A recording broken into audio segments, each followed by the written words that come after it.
உருளைக்கிழங்கு தான் ரொம்ப சத்துள்ளது அப்படின்னு நினச்சி நம்ம நிறைய பேர் சாப்பிட்டுட்டு தான் இருக்கோம்.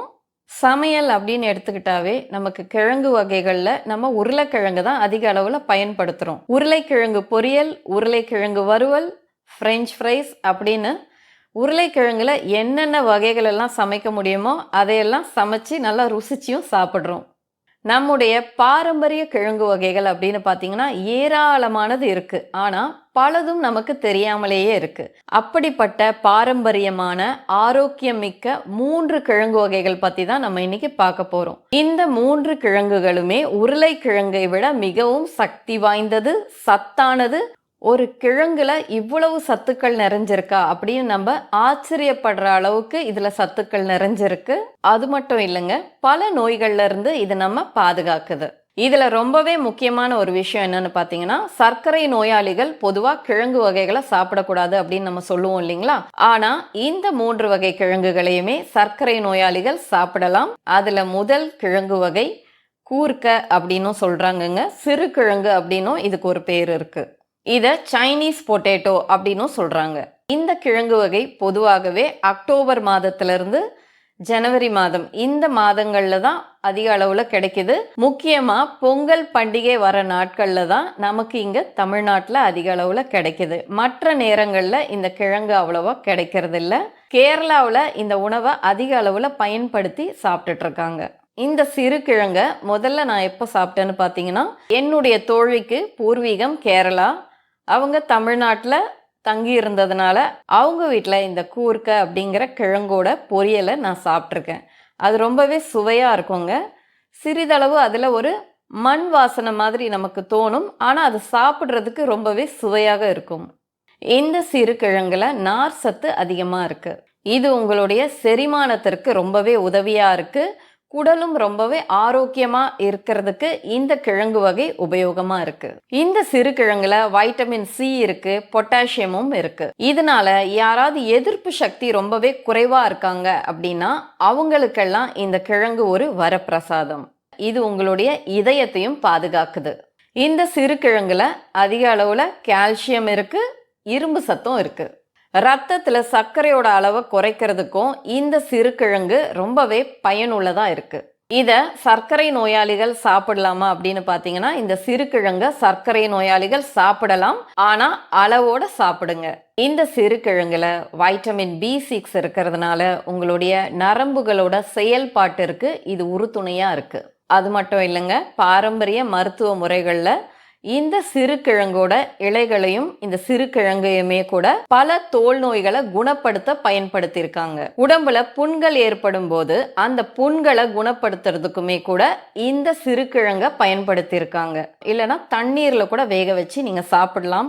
இதை நீங்க குழம்பு வகைகள்ல பயன்படுத்தும் போதும் சரி, இதுல பொரியல் தயாரிக்கும் போதும் சரி, அதுல நீங்க சேர்த்திருக்கக்கூடிய அந்த மசாலாக்களை இது நல்லாவே உறிஞ்சி எடுத்துக்கிறதுனால நீங்க சாப்பிடும் போது ரொம்பவே சுவையாக இருக்கும். இந்த சிறுகிழங்குல கேலரிஸ் ரொம்பவே குறைவாதான் இருக்கு. அதனால உடல் எடை குறைக்கணும் அப்படின்னு நினைக்கிறவங்க இந்த கிழங்கை சாப்பிடலாம். மற்ற 2 பாரம்பரியமிக்க அந்த கிழங்கு வகைகளை நீங்க தெரிஞ்சுக்கணும் அப்படின்னா எஸ் அப்படின்னு கமெண்ட் பண்ணுங்க. அடுத்த கிழங்கு வகை ஊதா நிற சர்க்கரை வள்ளி கிழங்கு. இந்த ஊதா நிற சர்க்கரை வள்ளி கிழங்குக்கு பல சிறப்புகள் இருக்குங்க. நம்ம எப்பவும் சாப்பிட்ற சர்க்கரை வள்ளி கிழங்கு வெள்ளை நிறத்துல இருக்கும் தோல் உரிக்கும் போது, இல்லைன்னா சில நேரத்துல ஆரஞ்சு வண்ணத்திலையும் இருக்கும். ஆனா இந்த வகை கிழங்கு வகைகள்ல தோலை நம்ம உரிக்கும் போது உள்ள ஊதா நிறத்துல அந்த கிழங்கு இருக்கும். இந்த கிழங்கு வகை ஜப்பான்ல இருக்கக்கூடிய ஒகினவா, ஹவாய் போன்ற 2 இடங்கள்ல தான் அதிக அளவுல கிடைச்சிட்டு இருந்திருக்கு. ஆனா இப்போ உலகம் முழுவதுமே இந்த வகை ஊதா சர்க்கரை வள்ளி கிழங்குகள் கிடைக்குது. இங்க தமிழ்நாட்டுல நமக்கு சென்னையிலையும் கூட அது கிடைக்குதுங்க. எங்கேயோ இருக்கக்கூடிய ஜப்பான்ல ஒரு சிறிய தீவுல இருக்கக்கூடிய இந்த வகை சர்க்கரை வள்ளி கிழங்கு எப்படி உலகம் முழுவதுமே இப்போது கிடைக்குது அப்படின்னு கேட்டீங்கன்னா ரொம்பவே ஆச்சரியமான ஒரு விஷயமா இருக்கு. இந்த தீவுல இருக்கக்கூடிய மக்கள் தினமுமே இந்த ஊதா நிற சர்க்கரை வள்ளி கிழங்குகளை சாப்பிட்டுட்டு இருக்காங்க. அவங்களுடைய தினசரி ஸ்டேபிள் ஃபுட் அப்படின்னு பாத்தீங்கன்னா இந்த சர்க்கரை வள்ளி கிழங்கு. இதனால சராசரியாகவே ஒரு 88 வயது 90 வயது வரைக்குமே இவங்க உயிர் வாழறாங்க. இந்த ஊதா நிற சர்க்கரை வள்ளி கிழங்கோட அதிக சிறப்புகளை நம்ம தெரிஞ்சுக்கிறதுக்கு முன்னாடி சப்ஸ்கிரைப் பண்ணாமல் யாராவது பார்த்துட்டு இருந்தீங்கன்னா சப்ஸ்கிரைப் பண்ணிக்கோங்க. அப்போதாங்க நான் போடுற வீடியோஸ் எல்லாமே உங்களுக்கு உடனுக்குடனே வரும். கூடவே அந்த பெல் ஐக்கானையும் கிளிக் பண்ணிக்கோங்க. எதனால அந்த சர்க்கரை வள்ளிக்கிழங்கு அந்த நிறத்துல இருக்கு அப்படின்னு பார்த்தீங்கன்னா, இதுல ஆந்தோசைனின்ஸ் அப்படிங்கிறது இருக்குங்க. என்னங்க இது ஆந்தோசைனின்ஸா, ஏதோ புரியாத வார்த்தையா இருக்கே அப்படின்னு நீங்க பயப்படாதீங்க. இதை சிம்பிளா சொல்லணும்னா ரொம்பவே சக்தி வாய்ந்த ஆன்டி ஆக்சிடென்ட்ஸ். இந்த வகை ஊதா நிறம் வேறு எந்த விதமான உணவுகள் எல்லாம் கிடைக்குது அப்படின்னு பார்த்தீங்கன்னா, நம்ம சாப்பிடுவோம் இல்லைங்களா நாவற் பழங்கள், அதுல இருக்கு. இல்லைன்னா கருப்பு திராட்சை இருக்கும் பார்த்தீங்களா, ஒரு நீல நிறத்துல இருக்கக்கூடிய கருப்பு திராட்சை, அதுலேயுமே கூட இந்த ஆந்தோசைனன்ஸ் இருக்குங்க. ப்ளூபெரிஸ்லேயும் இருக்கு. இந்த ஆன்டி ஆக்சிடென்ட்ஸ் நம்முடைய உடம்புல இருக்கிற செல்களை டேமேஜ் ஆகாம பாதுகாக்குது. நமக்கு வயதாகிறது, நாட்பட்ட நோய்கள் உருவாகிறது, இது எல்லாத்துக்குமே காரணமா இருக்கக்கூடியது இந்த டேமேஜான செல்கள் தான். அது மட்டும் இல்லைங்க, உங்களுடைய உடம்போட உள்ளுறுப்புகளில் ஏற்படக்கூடிய வீக்கம் இருக்கு இல்லைங்களா, அதையும் இந்த ஆந்தோசைனின்ஸ் குறைக்குது.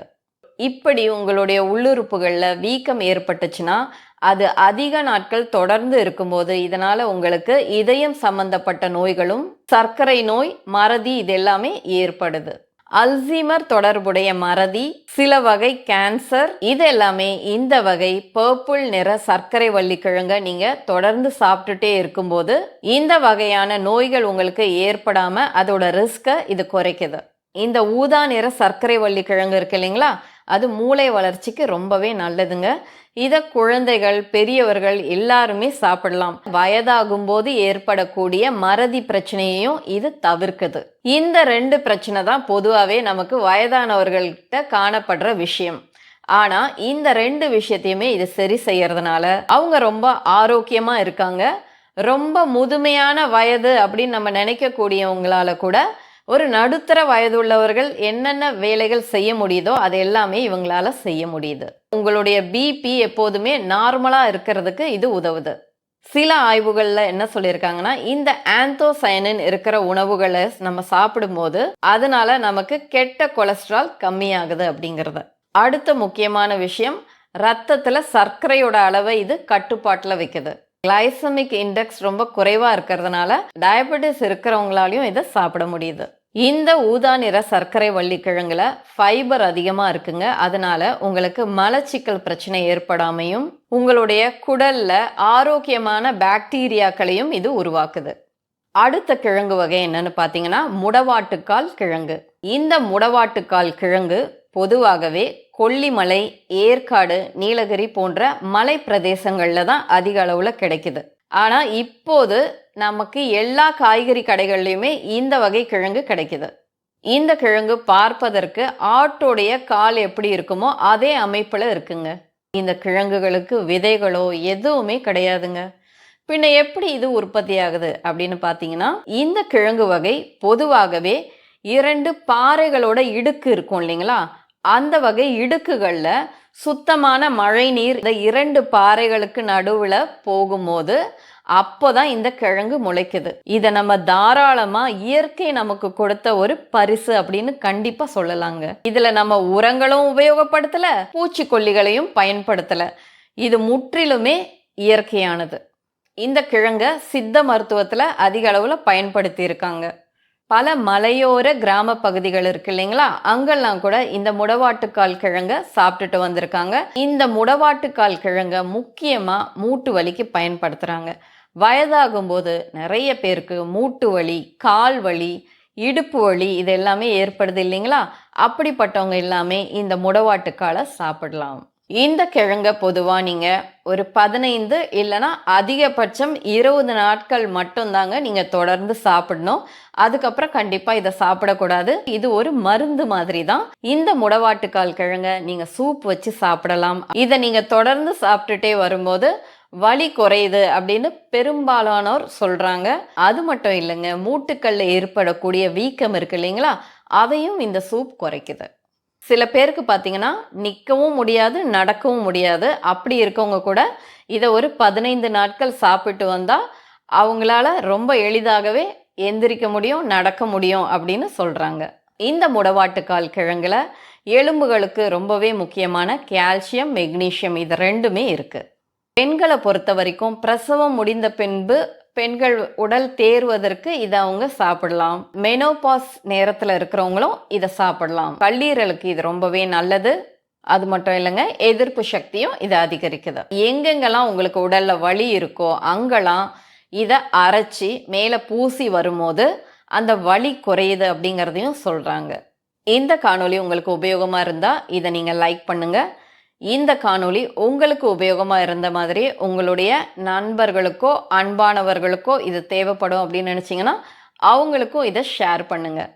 இது போன்ற ஆரோக்கியம் குறித்த தகவல்கள் உங்களுக்கு தொடர்ந்து கிடைச்சிட்டே இருக்கணும் அப்படின்னு நினச்சிங்கன்னா நம்ம சேனலை சப்ஸ்கிரைப் பண்ணிக்கோங்க. நீங்கள் எப்போதுமே ஆரோக்கியத்தோடும் தன்னம்பிக்கையோடும் வலிகள் எதுவுமே இல்லாமல் இருக்கணும். நன்றி.